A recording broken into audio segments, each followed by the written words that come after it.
Já voltamos com o Band Cidade Entrevista deste sábado, falando sobre greve e a paralisação da última terça-feira aqui na capital. Os convidados são o senhor César Tadeu, do Sinetran, e o deputado estadual Marcos Rota.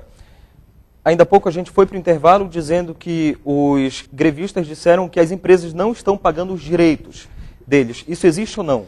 Olha, eu não acredito. E posso lhe dizer pela minha, né, pela Auto Ônibus Líder Limitada. Todos o INPS, Fundo de Garantia, tudo dos meus funcionários estão em dia. Eu não sei se tem alguma empresa que possa ter algum atraso e tal, porque eu não conheço a vida interna de cada empresa. Cada empresa é autônoma, eu posso falar pela minha. Agora, vamos partir do pressuposto que isso fosse verdade. Teriam que ter colocado isso à mesa, teriam que ter ido lá no órgão para quem deve. Se for o FGTS, lá na Caixa Econômica Federal. Se for INSS, lá na agência do INSS, na Receita Federal.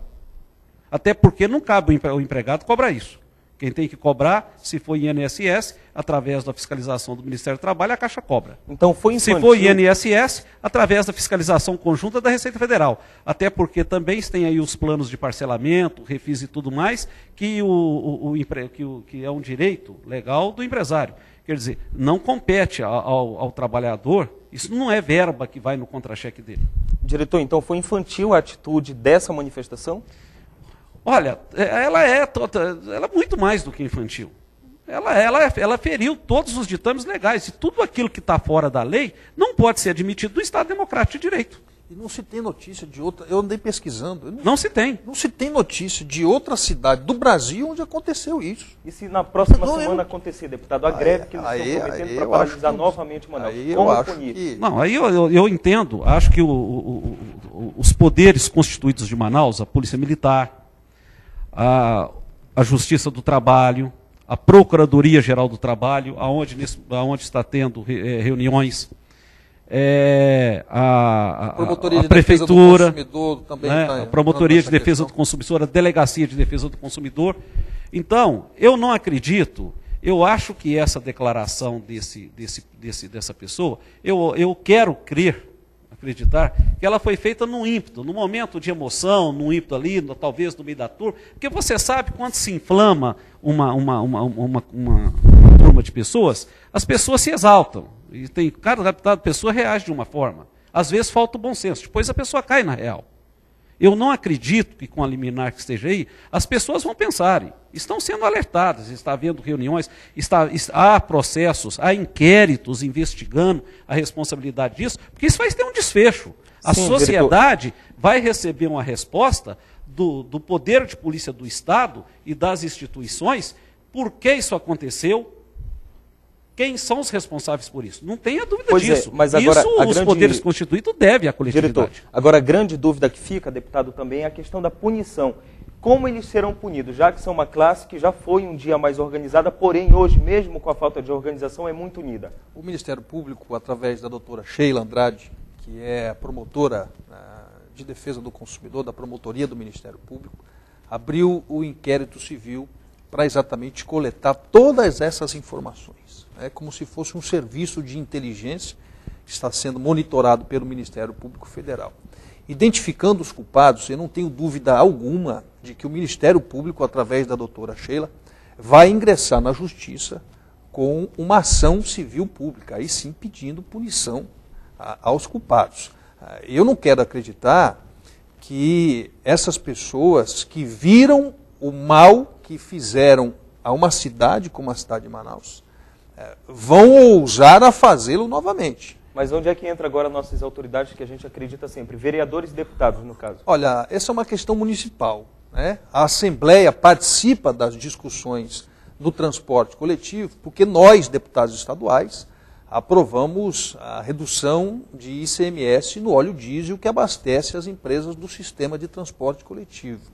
Eu, particularmente, já pedi por diversas vezes um estudo detalhado a respeito disso, porque a informação que a Comissão de Defesa do Consumidor da Assembleia tem é de que na cidade de Manaus, com a tarifa a R$ 2,75, com o subsídio do governo do Estado, e nós estamos falando de milhões e milhões de reais por ano, que a sociedade amazonense abre mão em favor das empresas do sistema de transporte coletivo, que outras cidades brasileiras onde não existe esse subsídio, a tarifa do transporte coletivo é mais barato do que na cidade de Manaus. Então é um assunto para a Assembleia Legislativa.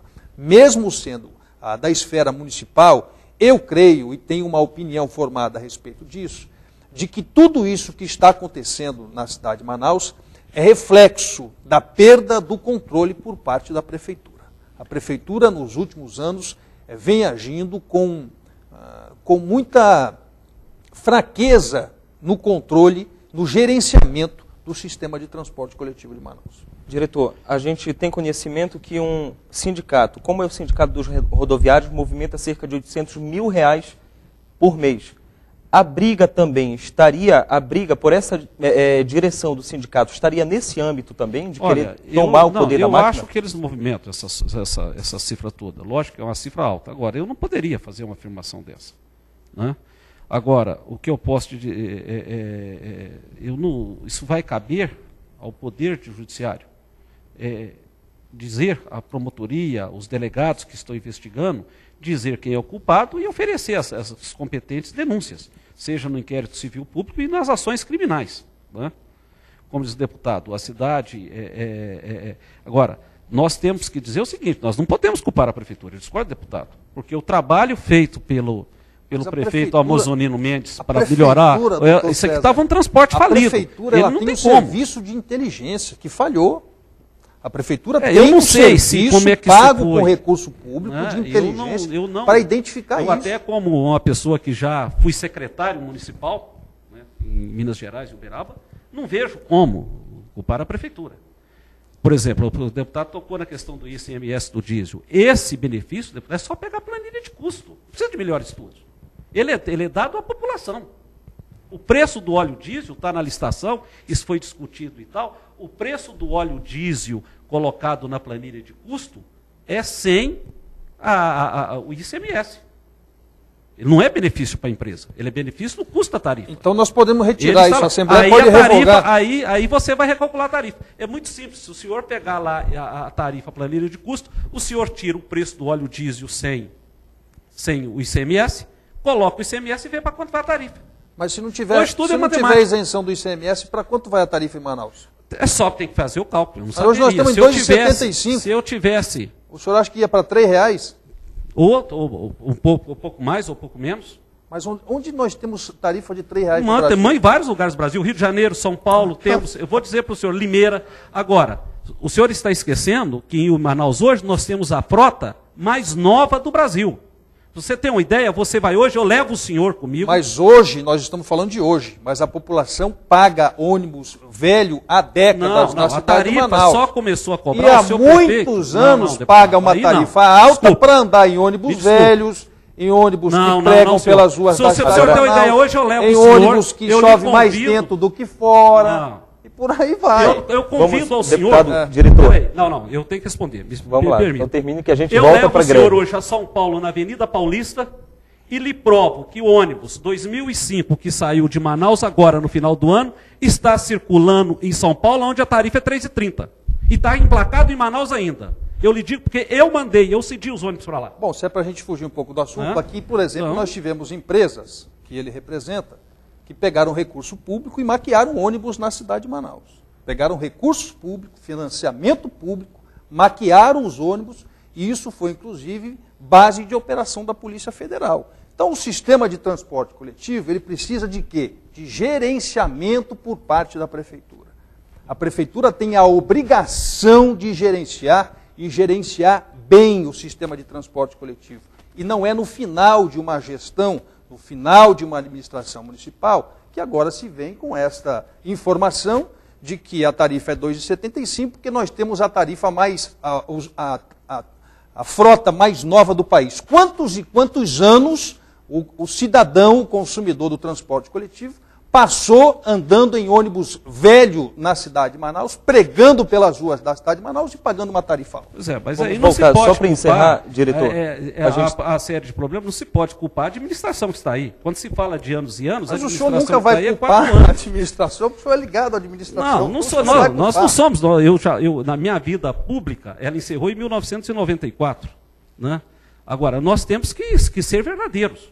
Né? Agora, respeito, lógico, opinião, em política há sempre os aliados, a oposição, aos interesses políticos, às visões diferentes, tudo faz parte do Estado Democrático de Direito e tem que ser respeitado. Né? Eu acho que se respeitasse a legislação... Por favor, nós só precisamos encerrar, porque tempo é TV, né? TV é tempo. Só 30 segundos. Se as empresas respeitassem a legislação, se a prefeitura respeitasse a legislação, não teria problema algum. O que diz a lei? Que os serviços tidos como essenciais, e aí nós colocamos o serviço de transporte coletivo, não pode sofrer interrupção. Basta cumprir a lei. Um último pensamento, diretor, sobre esse assunto. Olha, o último pensamento é que isso foi um ato danoso à sociedade, é um serviço que não pode sofrer interrupção, né? E porventura, aquele que vier a descumprir a lei, tá certo? Que seja lhe aplicado a punição de acordo com o que a própria lei prevê também. Porque nenhuma punição será dada se não for em virtude de uma lei. Né? Esse é um tema Nós que gera estamos bastante no Estado polêmica. Democrático Infelizmente, de Direito, diretor, né? A gente precisa encerrar o Bandicidade de Perfeito. Entrevista de hoje. Agradeço a presença do deputado. Obrigado. Obrigado. A próxima vez, com certeza, a gente vai fazer um novo encontro desse. Se Deus quiser. É muito bom isso porque esclarece a população. E voltando à greve, como podemos classificar um manifesto que paralisa uma população inteira? É, no mínimo, vergonhoso. Todos temos direitos de protestar, brigar por melhorias, mas dessa forma é baderna, como classificou o deputado. Imagina se os trabalhadores do Distrito Industrial de Manaus decidem parar os trabalhos um dia inteiro. Imagine ainda se os garis, os professores, se os comerciantes do centro decidissem cruzar os braços. O prejuízo para todos seria incalculável, principalmente se o motivo dessa paralisação for o que aconteceu na última terça-feira com os rodoviários, uma briga pela administração de um sindicato. Nada que se compare a este episódio pode passar despercebido. Nada que fira os direitos de 2 milhões de cidadãos pode ser levado na brincadeira. E foi isso, infelizmente, que aqueles que se dizem representantes do sindicato dos rodoviários fizeram, brincaram com a moral, infringiram a ética e ultrapassaram os limites de tudo que podemos classificar como manifestação trabalhista. Infelizmente. A você que nos acompanhou nesta edição do Bandicidade Entrevista, meu muito obrigado. Até a próxima oportunidade. Tchau.